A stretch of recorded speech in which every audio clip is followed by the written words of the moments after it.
আজকে আমরা দেখব ইয়োস্ট এসইও। ইয়োস্ট এসইওর জন্য প্রথমে আমরা ওয়েবসাইটে যাব, তারপর নিউতে যাব, পোস্টে যাব। পোস্টে ক্লিক করার পর আমাদের পেজটা একটু লোডিং হচ্ছে। আমরা লিখব টাইটেল, তারপর লেখার পরে আমরা এভাবে ক্লিক করে একটা ওয়ার্ড ক্লিক করব, ক্লিক করে লিঙ্কে টিপ দিব। লিঙ্কে যখন হলুদ দাগ হয়ে যাবে লিঙ্কে টিপ দিব, তারপরে আমরা সেখানে আমাদের ওয়েবসাইটের লিঙ্কটা পেস্ট করে দেব।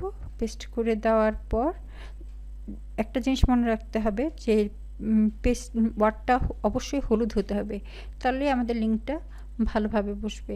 তারপর প্লাস আইকনে ক্লিক করব, গ্যালারিতে যাব। গ্যালারির থেকে আমরা ছবি বা ইমেজ সিলেক্ট করব। আপলোড থেকে আমরা কম্পিউটার থেকে যে কোনো ছবি আমরা চুজ করতে পারি। আমরা প্রথমে চুজ করে বসাবো। এই গেল আমাদের ইমেজ প্রবেশ করা, যা এসইওর জন্য দরকার। তারপর আবার আমরা যাব ইয়োস্ট এসইওতে, ইমেজ অল্ট টেক্সটে। তার জন্য আমাদের আবার মিডিয়া লাইব্রেরিতে যাব।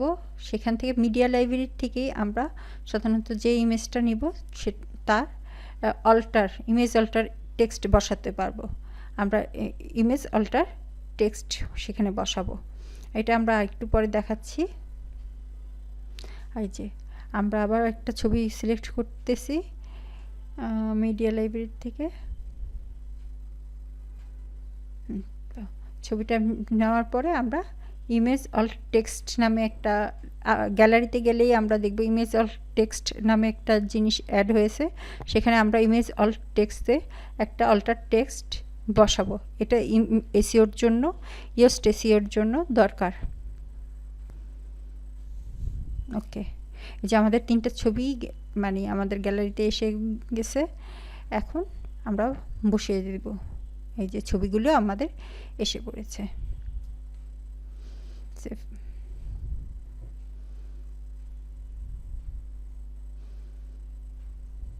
আরেকটি ছবির মধ্যে আমি করে দিচ্ছি।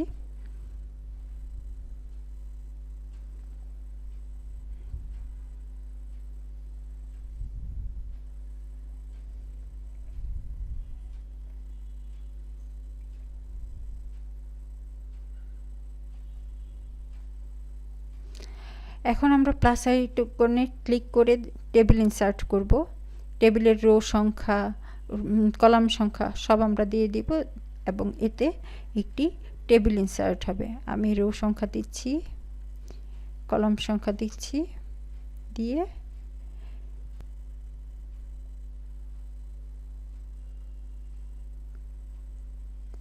ক্রিয়েট টেবিল দিলেই আমরা একটা টেবিল পেয়ে যাব।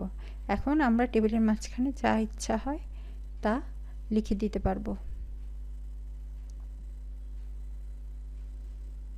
আমি যেমন দিচ্ছি ফ্যান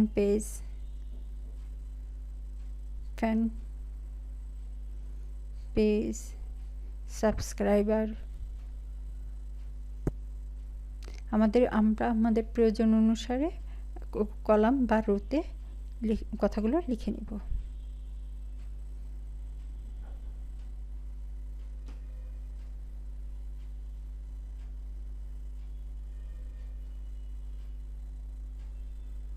আমি এখানে চেষ্টা করতেছি বেসিক জিনিসগুলো দেখানোর জন্য, যাতে আপনারা বুঝতে পারেন যে কিভাবে একটি ইয়োস্ট এসইওর জন্য পেজ পোস্ট করতে হয়। লিঙ্ক সেটআপটা একটা ইম্পর্টেন্ট জিনিস, সেটা করলে মানে দরকার। তারপর আমরা লিস্ট অ্যাড করব। লিস্টে টিপ দিলেই আমরা বিভিন্ন জিনিস অ্যাড করে দিতে পারবো এতে।